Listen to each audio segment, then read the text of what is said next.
Bienvenue dans Explorer l'intime.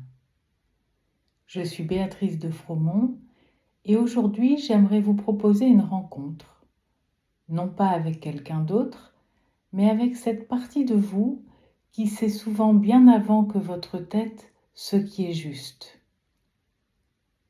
Il arrive que l'on traverse une journée entière en répondant aux demandes, en prenant des décisions, en faisant ce qu'il faut faire, sans jamais se demander « Et moi, comment est-ce que je vais ?» À force de vivre ainsi, nous devenons parfois très habiles pour entendre les besoins des autres, leurs attentes, leurs émotions, leurs déceptions, et presque sans nous en apercevoir, nous cessons peu à peu d'entendre les nôtres. Pourtant, notre corps continue de parler. Il ne parle pas avec des phrases, il parle avec une respiration qui se retient, une gorge qui se serre, un ventre qui se noue, une poitrine qui s'ouvre ou une sensation de calme. Ou au contraire une tension qui apparaît sans que nous sachions vraiment pourquoi. Ces sensations sont discrètes. Elles ne cherchent pas à imposer leur vérité, elles sont simplement là, comme des messagères patientes. Elles attendent que nous prenions le temps de les écouter. C'est cela que je vous propose maintenant. Non pas apprendre à dire davantage oui, ni apprendre à dire davantage non, mais apprendre à reconnaître ce qui se passe en vous avant même que les mots arrivent. Car le consentement intérieur n'est pas une règle, ce n'est pas une technique, c'est une rencontre. La rencontre entre votre esprit, votre corps, vos émotions, et cette question aussi simple qu'essentielle. Qu'est-ce qui est profondément juste pour moi à cet instant ? Peut-être découvrirez-vous aujourd'hui un oui qui apaise, un non qui protège, ou simplement un espace où rien ne demande encore à être décidé. Et peut-être est-ce cela le début du consentement intérieur. Je vous invite maintenant à laisser pour quelques instants tout ce qui sollicite votre attention, afin de tourner doucement votre regard vers ce lieu que nous oublions parfois d'habiter, nous-mêmes.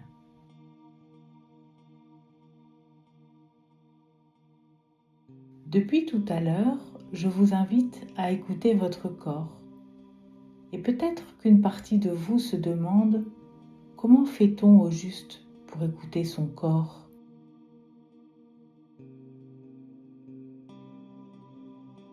La plupart d'entre nous avons appris à écouter nos pensées, à réfléchir, à analyser, à comprendre, à chercher des explications.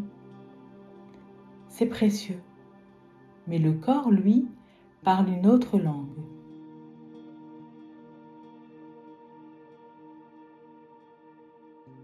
Il ne parle pas avec des mots, il ne construit pas de raisonnement, il ne cherche pas non plus à avoir raison. Il répond par exemple avec une respiration qui change, des signaux dans votre corps, un ventre qui se détend ou un bassin qui se protège. Depuis toujours, votre corps réagit avant même que vous ayez le temps de tout comprendre.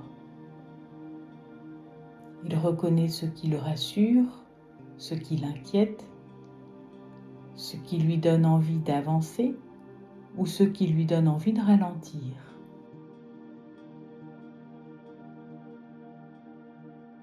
Pourtant, beaucoup d'entre nous ont appris peu à peu à ne plus vraiment lui faire confiance.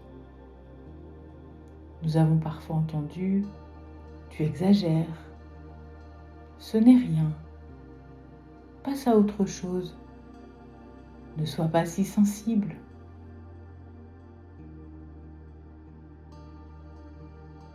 Alors, sans même nous en rendre compte, nous avons commencé à écouter davantage ce que nous pensions devoir ressentir plutôt que ce que nous ressentions réellement. Aujourd'hui, je voudrais vous proposer une autre manière de regarder votre corps. Et si depuis tout ce temps, il n'avait jamais été contre vous?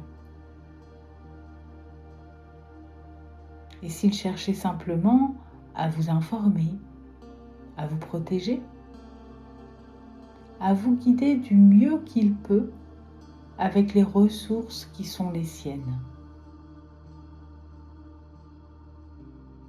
Je vous invite maintenant à faire une expérience très simple, sans chercher de réponse, sans vouloir bien faire.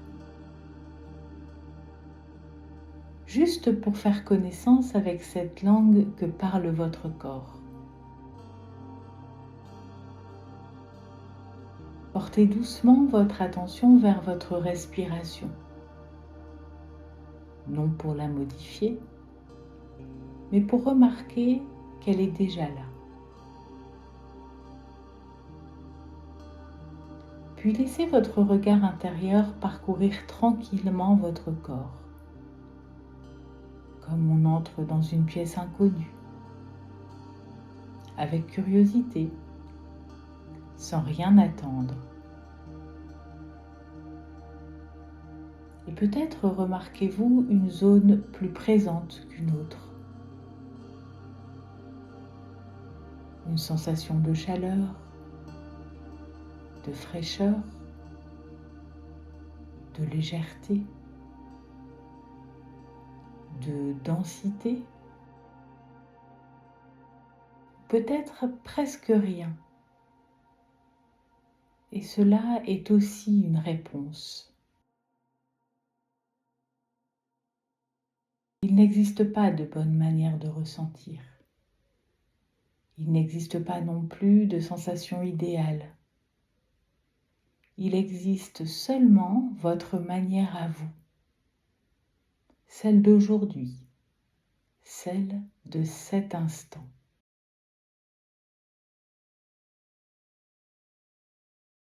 Écouter son corps, ce n'est pas lui demander de répondre à nos questions. C'est lui offrir un espace où il peut enfin s'exprimer. Dans quelques instants, nous allons découvrir ensemble deux de ses langages les plus précieux. Celui qui nous dit « ici, quelque chose peut s'ouvrir » et celui qui murmure « ici, j'ai besoin d'être protégé ». Aucun n'est meilleur que l'autre. Tous deux cherchent à leur manière à prendre soin de vous. La rencontre avec le oui. Depuis quelques instants, vous apprenez à écouter votre corps. Non pour obtenir des réponses immédiates, mais pour lui laisser la possibilité de s'exprimer. J'aimerais maintenant vous proposer une expérience toute simple, sans effort, sans objectif. Quand avez-vous ressenti pour la dernière fois que quelque chose était profondément juste pour vous?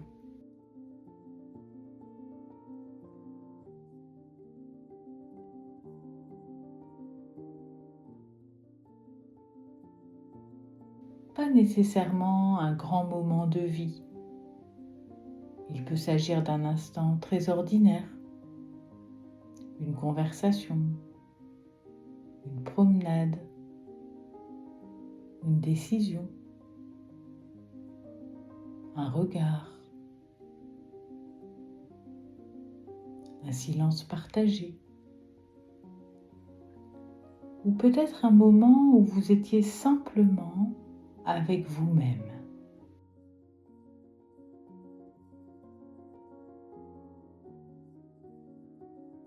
Ne cherchez pas ce souvenir, laissez-le venir s'il en a envie.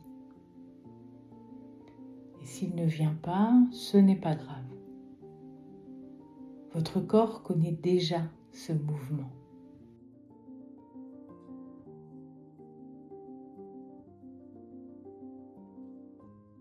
Lorsque quelque chose est profondément juste pour nous, il se passe souvent un phénomène très discret. Nous cessons de nous débattre.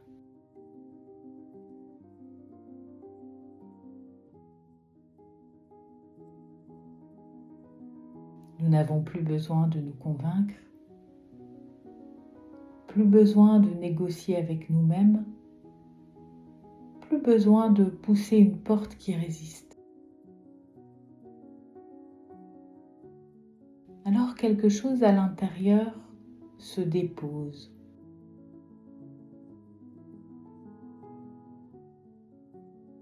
Peut-être le sentez-vous maintenant, ou peut-être vous souvenez-vous simplement de cette sensation.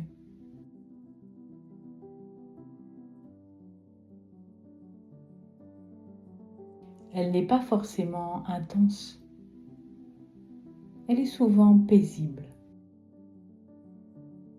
Comme si, pendant quelques instants, votre corps et votre esprit avançaient enfin dans la même direction. Le oui intérieur ressemble rarement à un feu d'artifice. Il ressemble davantage à un souffle que l'on retenait et qui peut enfin circuler librement, à un poids que l'on n'a plus besoin de porter, à une évidence qui n'a pas besoin d'arguments.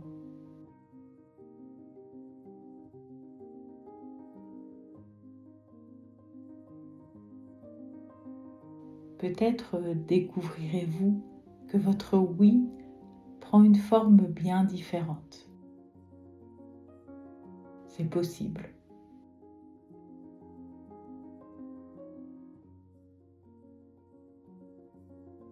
Chaque corps possède sa manière de dire « Ici, je peux être pleinement présent ».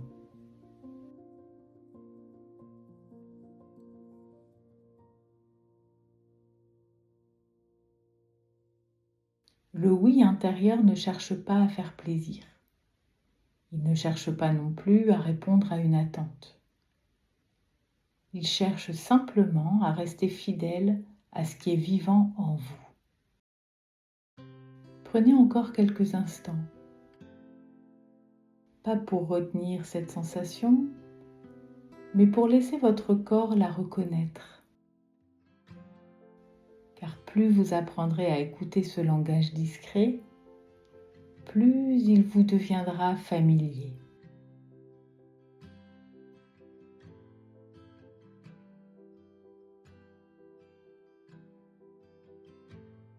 Et peut-être qu'à partir d'aujourd'hui, vous ne chercherez plus seulement à savoir ce que vous pensez d'une situation, vous prendrez aussi le temps de sentir ce que votre corps en dit.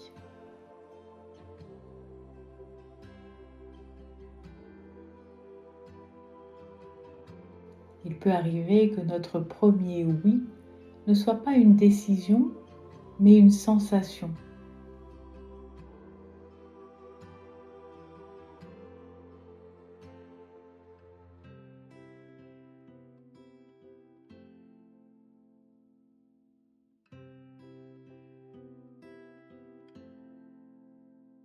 Accueillir le non. Depuis quelques instants, vous apprenez à reconnaître ce qui en vous s'ouvre, ce mouvement discret qui ressemble à un oui. Il existe maintenant un autre mouvement tout aussi précieux, peut-être même plus difficile à écouter. C'est ce moment où quelque chose à l'intérieur de nous ralentit, hésite, se retire légèrement. Beaucoup d'entre nous ont appris à se méfier de ce mouvement, à penser qu'il compliquait les choses, qu'il empêchait d'aimer, qu'il risquait de décevoir, ou qu'il faudrait apprendre à le dépasser. Et pourtant, si aujourd'hui nous choisissions de le regarder autrement,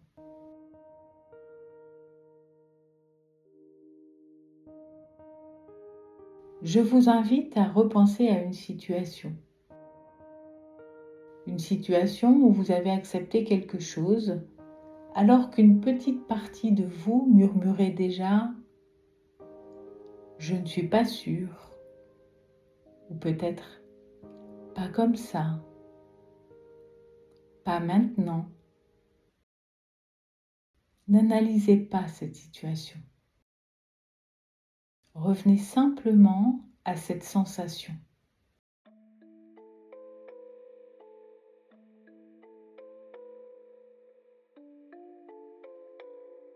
Vous savez, ce moment où, sans faire de bruit, votre corps semblait faire un pas en arrière, alors que le reste de vous continuait d'avancer.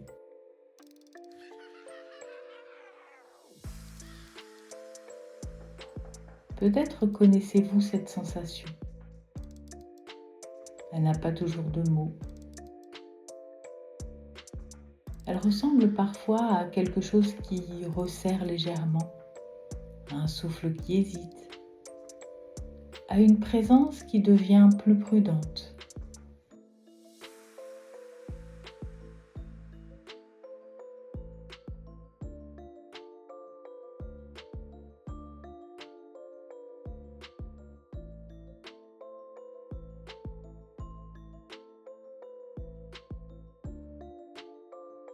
La plupart du temps, nous avons appris à appeler cela un blocage, une peur, une difficulté. Aujourd'hui, je vous propose une autre hypothèse. Et si votre corps ne cherchait pas à vous empêcher de vivre, mais à préserver quelque chose de précieux?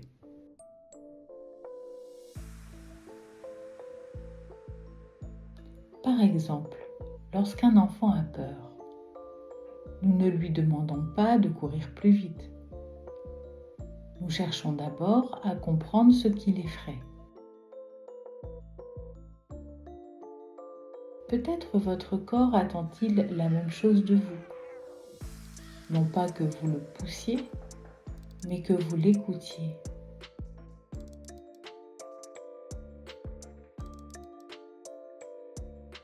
Il arrive que le non ne dise pas « je ne veux jamais ». Il dit parfois « j'ai besoin de temps, de me sentir en sécurité,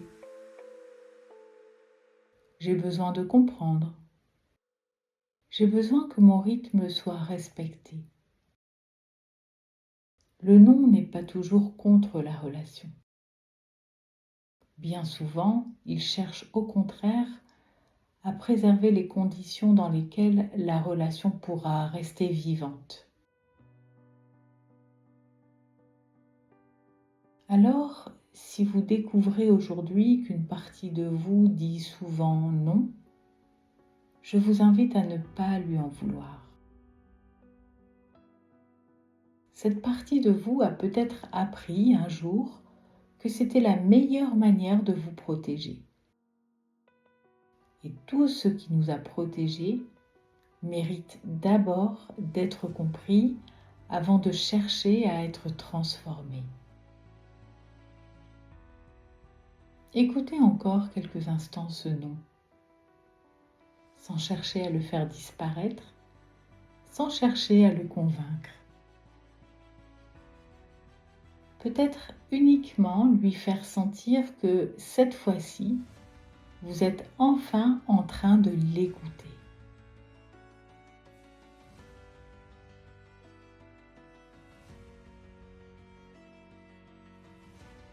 Et il arrive qu'à partir du moment où le corps se sent entendu, il n'ait plus besoin de parler aussi fort. Le temps de devenir disponible. Depuis le début de ce voyage, vous avez peut-être remarqué une chose. Votre corps ne répond pas toujours immédiatement. Et c'est peut-être là que réside l'une de ses plus grandes sagesses.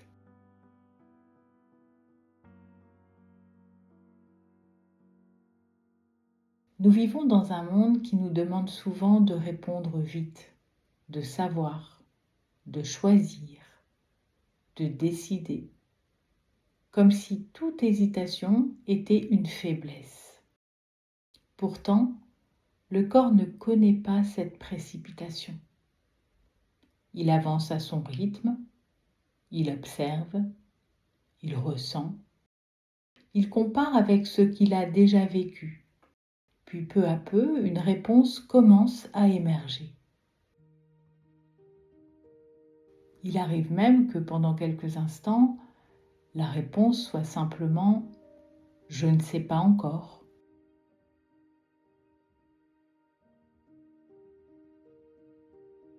Et si ce n'était pas un manque de clarté, mais une manière profondément intelligente de prendre soin de vous?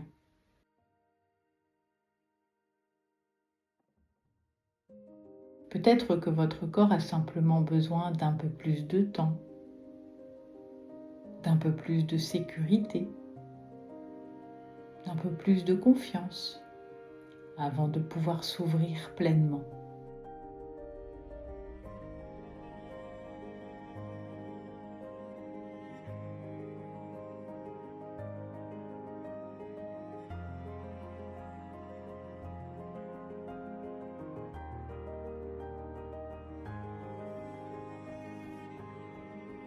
Nous avons parfois appris à nous méfier de ce temps, à croire qu'il fallait répondre pour rassurer, répondre pour ne pas décevoir, répondre parce que le silence met mal à l'aise.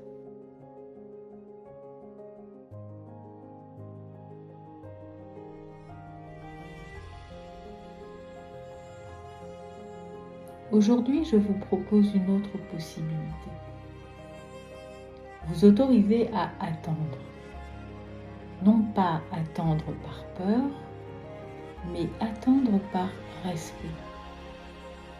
Respect de votre rythme, respect de votre histoire, respect de ce que votre corps est encore en train de découvrir.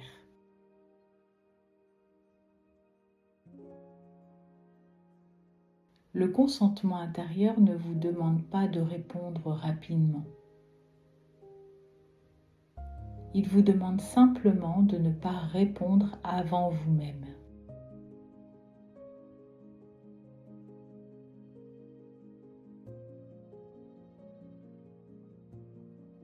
Écoutez cette phrase quelques instants.